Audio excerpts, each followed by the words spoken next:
ঝড়ের মাস বৈশাখ। এই বৈশাখের মতোই রবি ঠাকুরের জন্ম। সোনার আশ্বিনে নয়, হিমের রাতের অঘ্রাণে নয়, ফুল রাঙানো ফাগুনে নয়, এই খর ক্ষিপ্র বৈশাখেই তাঁর জন্ম। এই খ্যাপা বৈশাখের গৈরিক তিলক দিয়েই সাজানো তাঁর জন্মদিনের ললাট। বৈশাখে প্রকৃতির নতুন জন্ম, আমাদেরও নতুন জন্ম এই বৈশাখে, 25শে বৈশাখে, রবি ঠাকুরের জন্মদিনে। দেখতে হয় না ক্যালেন্ডার, জিজ্ঞেস করতে হয় না তারিখটা কবে। আগে থেকেই বুকের মধ্যে সাড়া ওঠে, 25শে বৈশাখ আসছে, রবি ঠাকুরের জন্মদিন। বছরে একটা দিনের জন্য তারা নতুন হয়ে যায়। চারপাশে নীলে লালে সবুজে হলুদে রঙিন ফুলের আলপনা, মাঝখানে খয়েরি রঙের সুতোয় রোজ দুপুরের না ঘুমানো চোখে কাজের ক্লান্ত অবসরে বোনা হয়ে চলেছে সেই 4টে লাইন।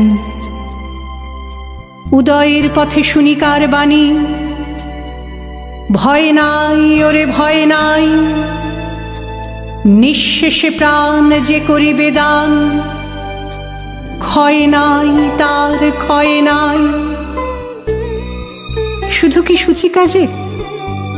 না, বিদেশকে চোখের সামনে দৃষ্টান্ত করে রাখার আন্তর্জাতিকতা রবি ঠাকুরের। আমাদের সংস্কৃতিকে মাটির কাছাকাছি এগিয়ে নিয়ে যাওয়ার সংকল্পে রবি ঠাকুর। আমাদের সভ্যতাকে দানবের হাত থেকে ছিনিয়ে নেওয়ার সংগ্রামে রবি ঠাকুর। আকাশে, মাটিতে, মনে এত যে বৃষ্টি পড়ে, তার ছন্দ রবি ঠাকুরের। এত যে ফুল ফোটে, তার গন্ধ রবি ঠাকুরের। তাই প্রতিদিনই তাঁর জন্ম, কোনো দিনই তাঁর মৃত্যু নেই।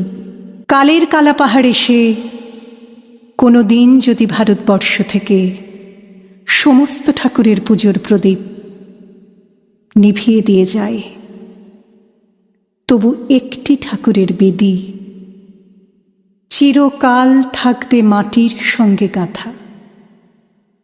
কোন ঠাকুর? রবি ঠাকুর। রবি ঠাকুর।